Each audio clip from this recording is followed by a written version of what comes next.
paille blanche, où les idées pour remonter l'Afrique viendra de nous, de nos enfants, de notre ADN, du savoir que nos parents nous ont légué. Ça viendra ni d'un livre écrit, ça viendra ni d'une école d'économie ou de finance quelque part ailleurs. Nous sommes déjà fatigués de copier des modèles importés, de subir la pression. Et c'est pourquoi le live qu'on va faire aujourd'hui, c'est de comprendre comment l'Afrique a été saisie, quel est le processus de la prédation, puisque nous sommes en train de lutter avec le concept du CPP, c'est-à-dire notre capacité à lutter contre la prédation.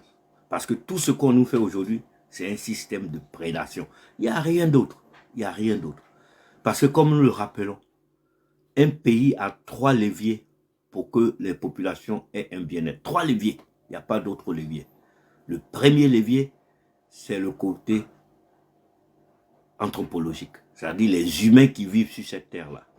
Et l'intelligence qu'ils mettent en place pour qu'ils puissent utiliser leur sol et leur sous-sol pour vivre et pour mieux vivre. Point final. Il n'y a pas d'autre chose, il n'y a pas une histoire, il n'y a rien. Tout le système n'est que système parallèle. Parce que ce système de 3 leviers, c'est un système qui est partout dans le monde. La nature a offert à chaque partie de cette terre 3 choses importantes.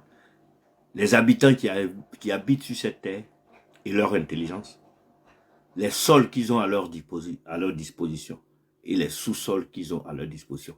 Il n'y a pas un autre pays qui a une autre disposition extraordinaire. Il n'y a pas un autre pays dans le monde, une partie dans le monde qui a une autre disposition extraordinaire. C'est l'intelligence de ces populations, leur désir de vouloir vivre et leur désir de vouloir mieux vivre. Donc, la nature a mis à leur disposition 2 autres éléments dans le sol, parce que c'est dans le sol qu'on va rechercher la vie, on va trouver les éléments pour se soigner en mettant notre intelligence en place. C'est dans le sol qu'on va trouver de l'eau à boire, en mettant notre intelligence en place pour pouvoir, on a l'impression qu'il est en train de pousser la voiture. Mais en réalité, il ne pousse pas. Donc tout l'effort revient aux autres, pendant que lui, il faisait semblant de pousser. C'est comme ça que nos anciennes générations ont fait. Ils ont fait semblant de mener le combat. Ils ont fait semblant de faire quelque chose, alors qu'ils ne sont pas mené le vrai combat. Parce que s'ils avaient mené le combat, quand on parle de liberté, on se libère par rapport à une oppression. On se libère par rapport à une souffrance. On se libère quand on est emprisonné. On se libère quand on est coincé. Donc ils ont mené un combat de liberté. Mais celui qui nous donne l'oppression, celui qui nous donne la souffrance, c'était le colon. Qu'est-ce qu'ils ont fait? Ils nous disaient qu'ils allaient nous libérer de la souffrance.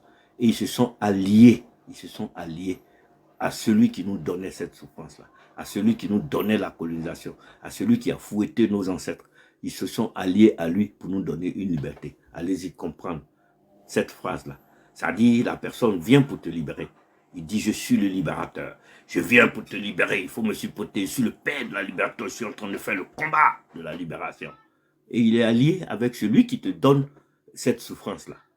Allez-y comprendre quelque chose. On s'est tous laissés berner par cette ancienne génération. Donc, une génération, notre, c'est-à-dire les générations, ceux qui ont 45 ans jusqu'à 100 ans, qui veulent bien mener le combat, ce serait la génération de conscience qui va faire le sacrifice pour ne pas que cette souffrance se perpétue sur les générations futures. Si les générations précédentes avaient fait le combat d'arrêter vraiment la souffrance en combattant celui qui donne la souffrance, l'origine de la souffrance, on la connaît. On connaît l'origine de cette souffrance. On connaît celui qui fait que l'Afrique n'arrive pas à profiter de biens et de sous-sol. Toi, tu ne peux pas te battre contre la souffrance et puis tu vas laisser celui qui fait les stratégies pour mettre cette souffrance en place. Allez-y comprendre quelque chose. Donc pour nous, eux tous ont échoué. Donc aujourd'hui, ce live, c'est un live qui va essayer de comprendre. Puisque nous mettons en place notre capacité à prévenir la prédation, il faut comprendre comment cette prédation, quels sont les traits de cette prédation, qu'est-ce que eux ils ont utilisé pour mettre cette prédation en place, pour saisir l'Afrique. comment cette prédation a été mise en place? Comme on l'a déjà expliqué, on a expliqué que comme les 3 leviers pour le bien-être des populations, je vais d'abord dessiner les 3 leviers.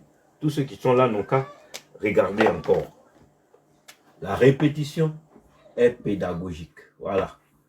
Voilà un pays qui a son sol et son sous-sol. Le sol est là et le sous-sol est là. C'est tout. Un pays n'a rien d'autre. Je n'ai pas ajouté l'océan parce qu'il y a d'autres pays qui n'ont pas d'océan. Donc la nature n'a pas doté tout le monde des mêmes structures. Pourtant, les sols et les sous-sols, ça, il y en a partout. Qu'ils soient au milieu de l'Afrique, qu'ils soient en Australie, qu'ils soient aux États-Unis, qu'ils soient en France, qu'ils soient en Angleterre. Ils ont la même structure. Ils ont leur population qui sont là. Les femmes et les enfants. Tout le monde est là. Les hommes avec les gros ventres. Tout le monde est là. Et ils ont un sol et un sous-sol. C'est la carte que la nature nous a dotée. Donc pour que ces populations puissent vivre, pour que ceux-là puissent vivre, ils ont 3 éléments. Ils ont leur intelligence. Ils ont leur intelligence. Ils ont leur sol. Ils ont leur sous-sol. Mais leur intelligence doit s'orienter vers la transformation et la maîtrise du sol. Pour sortir de là, la vie. Dans la vie, nous avons la nourriture, l'eau potable, le déplacement, la communication, la cohésion sociale. C'est ça qui fait la vie. Il n'y a pas quelque chose d'autre. Pour vivre, tu as besoin d'oxygène, tu as besoin d'eau potable, tu as besoin de nourriture, tu as besoin de santé, tu as aussi besoin de communiquer. Parce que même pour vivre, si tu ne communiques pas, tu vas rentrer dans une maladie psychologique et tu es toujours malade. Donc il faut communiquer. Il faut pouvoir se déplacer. Tu ne peux pas vivre et puis être sur place. Faire du sur place, ce n'est pas la vie. Et il faut avoir la cohésion sociale puisque nous sommes beaucoup. Il faut qu'on trouve une technique pour créer une cohésion sociale et une paix à ce phénomène-là. Elle a pensé autrement. Elle a dit, je n'en ai pas, je ne peux pas aller négocier. Je vais aller prendre ça par la force. Je vais aller voler. Je vais aller faire la prédation. Et donc, il faut mettre une structure en place pour faire la prédation. C'est comme tu habites avec tes voisins. Toi, tu as toutes les richesses dans ta maison. Tu as de la nourriture en abondance. Eux, ils n'en ont pas. Tu as de l'argent, de l'or. Tu as tout chez toi à la maison. Maintenant, tes voisins, au lieu de venir te voir pour dire, effectivement, tu as trop à manger. Bon, moi, j'ai peut-être de la lumière, ou bien j'ai des lampes, ou bien j'ai fait un tissu à la main. Je peux t'offrir pour que toi, tu puisses me donner la nourriture quand j'en aurai besoin. On fait un accord. Donc, toi, tu m'apportes des choses peut-être que je n'ai pas dans ma maison. Moi, je t'apporte, je te donne ce que toi, tu n'as pas. Et le monde va vivre dans une paix extrême. Parce que la nature dans laquelle nous vivons nous a permis de pouvoir bénéficier de ce qu'il fait pousser. Ça, c'est juste. Maintenant, tes voisins disent non, lui, il a trop, nous, on n'en a pas. Nous, on va aller voler. Nous, on va tomber sur lui, on va casser tout et on va prendre par la force. Donnant, simplement. Mais non. Et ils ont dit non, on ne peut pas faire du donnant. On ne veut pas faire du donnant. On va prendre par la force. Et c'est leur manière de vouloir venir prendre à la force qui est l'objectif de notre live aujourd'hui. Donc c'est un live, je souhaite que vous allez suivre et vous allez apporter vos idées parce que nous n'avons pas la science infuse de connaître tout, mais au moins nous allons essayer. Donc si vous avez compris ce principe-là, on va aller maintenant vers qu'est-ce qui s'est passé. Et puis cette Afrique-là est prise en étau. L'objectif que l'Afrique soit prise en étau, c'est parce qu'elle regorge des sols et des sous-sols riches dont les autres ont besoin pour leur mieux-être. Il faut que tout Africain comprenne ce premier principe-là. Il n'y a rien d'autre. Tout ce qu'on raconte, les gros mots, hein, il faut faire, il faut soutenir l'être humain, les animaux, les serpents, tous ceux qui vivent sur le continent africain. Donc, qu'est-ce qu'ils vont faire? Les sols des continents africains sont très riches. Eux, ils en ont besoin pour que leur population puisse vivre, puisse survivre. Et ils ont l'hiver très rude, 6 mois, il n'y a pas à manger. Voilà un continent qui a le soleil, il y a des fruits, il y a tout, ils sont dans l'abondance. Et ces populations qui sont là, comme je vous l'ai dit, il y a 3 leviers. N'oubliez pas les 3 leviers. L'intelligence des populations, c'est-à-dire l'intelligence, la conscience de tes enfants. Il faut que tes enfants sachent que ce qu'ils ont là, c'est pour eux. Parce que si on détourne leur attention pour dire que ce que vous avez là, ce n'est pas important, vous voyez, ils vont brader, ils vont donner à la personne qui n'en a pas, alors que lui, il vient dans le but de prendre ça. Il y a le sol et les sous-sols. Ce sont les 3 leviers qui font le bien-être des populations. Il n'y a pas d'autre. Il n'y a pas d'autre. Ces 3 leviers-là sont importants. Je souhaite que tous ceux qui vont suivre ce live-là gardent en mémoire et regardent la logique du raisonnement. Toutes ces guerres qu'on nous mène, toutes ces structures qu'on a mis, l'ONU, tout ça, c'est la structure de la prédation. Ce sont des techniques pour faire croire aux enfants africains qu'en réalité, ils ne doivent pas bouger. Ils doivent rester immobiles parce qu'il y a une structure qui, la force ou bien le mensonge ou les slogans. Donc, on va décrire tout ça tout à l'heure. Donc, l'Afrique doit être enchaînée. Enchaînée. C'est-à-dire, il décide, les voilà ici, je décide le reste du monde entier, c'est ceux-là. Le reste du monde entier. Le reste du monde. Le reste du monde est là. Leur sol, ils ont l'intelligence, ils ont les sols et les sous-sols. Eux aussi, ils ont la même chose. Hein. Ils ont les mêmes choses. Les 3 éléments là sont très importants. Le reste du monde entier, il n'y a pas un pays dans le monde qui n'a pas un sol et un sous-sol. Mais ce qu'il faut marquer, c'est que pour qu'il y ait un bien-être des populations, il faut que tu aies les 3 éléments en même temps. Il faut que tu aies les 3 combinaisons là. Si tu n'as pas ces 3 là, on nous a dit que c'est la pharmacopée, hein, c'est pas important. Donc dans nos têtes, bon, ça, elle faisait du n'importe quoi. Vous voyez comment ils nous ont transformés. Donc le reste du monde a vu qu'ils n'ont pas les 3 éléments pour leur bien-être.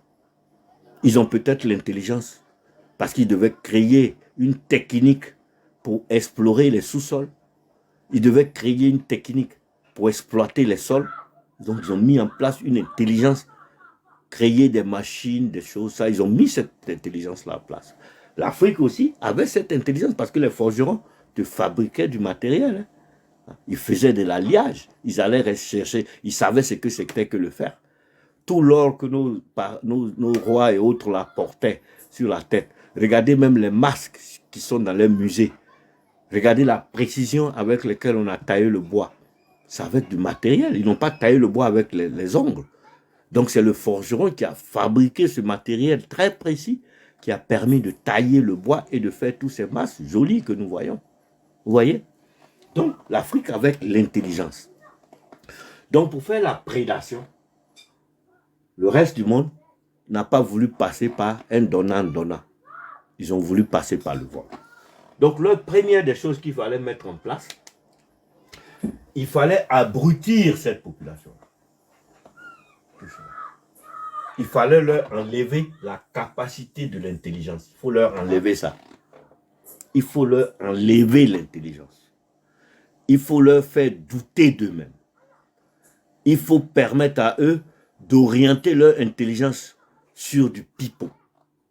C'est pourquoi ils sont venus et ils ont trompé les Africains en leur imposant une éducation. En fait, cette éducation vous permet d'aller perdre votre temps à étudier Kant, à étudier l'histoire de la France, à étudier Napoléon, à étudier des poèmes bidons, hein, le corbeau et le renard, maître corbeau, perché. Ça, on a appris au CPR. Vous voyez comment ils nous ont tellement aliénés que jusqu'à aujourd'hui, à mon âge, je connais encore maître corbeau perché sur son arbre tenait à son bec un fromage. Voilà. Ça, on se payait un CP2, c'était les poèmes qu'on récitait.